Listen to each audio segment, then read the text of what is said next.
আমি লিয়া Bhattacharya, consultant psychologist. মনোজাগতিকে আপনাকে স্বাগত। কিভাবে কমবে? কোনো জিনিসের সক্রিয়তা যেমন আছে তার নিষ্ক্রিয়তাও তেমনি আছে। তাহলে যখন একটি জিনিস বেড়ে গেছে তাহলে সেটিকে কমানোর নানা ধরনের উপায়ও থাকবে। কিভাবে উপায় আছে? এই 5, 4, 3, 2, 1 এই টেকনিকটি কিভাবে আপনি করবেন? 5টি গন্ধ নিতে পারেন, 4টি জিনিস দেখতে পারেন, 3টি জিনিস অনুভব করতে পারেন, 2টি জিনিস স্পর্শ করতে পারেন এবং 1টি জিনিস স্বাদ গ্রহণ করতে পারেন বা একটি জিনিস টেস্ট করতে পারেন। এই 5টি টেকনিক পরপর করবেন। তাহলে আস্তে আস্তে যে জিনিসটি আপনি ভাবছেন সেই জিনিসটি থেকে আপনি যে জিনিসটি করছেন সেই জিনিসে আপনার মত যাবে বা সেই দিকে আপনার মন বসবে। তাহলে আপনি আস্তে আস্তে এই থিঙ্কিং প্রসেসে যে লুপটা তৈরি হচ্ছে সেই লুপটা থেকে বেরিয়ে আসতে পারেন।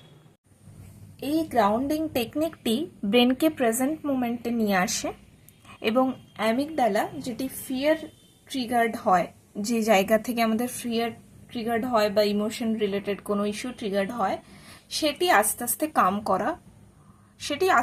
কাম হয়ে যায়। ডিপ ব্রিদিং হচ্ছে আপনি 10 মিনিট ধরে গ্রহণ করবেন, ইনহেল করবেন এবং এক্সহেল করবেন। এতে আস্তে আস্তে কি হবে, আপনার কর্টিসল লেভেল কমবে এবং উল্টো যেটা আপনার অ্যাক্টিভেট হয়ে গেছিল সিম্প্যাথেটিক নার্ভাস সিস্টেম, সেটি উল্টো প্যারাসিম্প্যাথেটিক নার্ভাস সিস্টেম যেটি আছে সেটি অ্যাক্টিভেট হয় এবং আস্তে আস্তে আমরা কামনেসের দিকে এগোই। এতে আমাদের কি হয়, থট লেভেলিং হয়। কি করতে পারি আমরা এটা দিয়ে? এটি শুধু একটি চিন্তা, এটি ব্রেনকে ডিট্যাচ করতে সাহায্য করে। আপনি আপনার নিজের মনকে বলবেন যে এই যে থট প্রসেসটা চলছে এটার কোথাও গিয়ে শেষ হবে না। তাহলে আজকে এই পর্যন্তই থাক, এখানেই আমরা থট প্রসেসটাকে অফ করে দিই যে আর ভাবার দরকার নেই। এবার আস্তে আস্তে আমি কোনো একটা কাজ করি।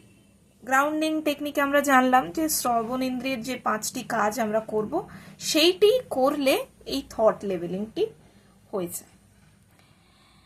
আর লাস্টলি হচ্ছে ডোপামিন ব্যালেন্স বা অ্যাক্টিভিটি। এটি কি করে? মেনলি এক্সারসাইজ করতে হবে আমাদের, সানলাইটের মধ্যে থাকা এবং স্মল অ্যাচিভমেন্ট, কিছু কিছু ছোট কাজ করুন যা নিজের মনের শান্তি দেবে এবং মনকে বলবে যে না, এই চিন্তা ভাবনাগুলো থেকে দূরে থাকা উচিত। চিন্তা কিন্তু আপনার আসবেই, আপনি নিয়ন্ত্রণ করতে পারেন আপনার চিন্তা। আপনি যদি নিয়ন্ত্রণ করতে না পারেন তাহলে কিন্তু এটি পরবর্তীতে অ্যাংজাইটি ডিসঅর্ডারের দিকে চলে যাওয়ার সম্ভাবনা থাকে। ওভার থিঙ্কিং কিন্তু আপনার দুর্বলতা নয়, এটি আপনার ব্রেনের ওভার অ্যাক্টিভিটি। তাই বেশি চিন্তা করার কোনো প্রয়োজন নেই। যখন আপনি বুঝতে শিখবেন কিভাবে ব্রেন কাজ করে, তখন আপনি নিজের চিন্তাকেও নিয়ন্ত্রণ করতে পারবেন। এবং সর্বোপরি নিজেকে বুঝুন, শান্ত রাখুন এবং আরও জানতে ফলো করুন মনোজাগতিক। Thank you.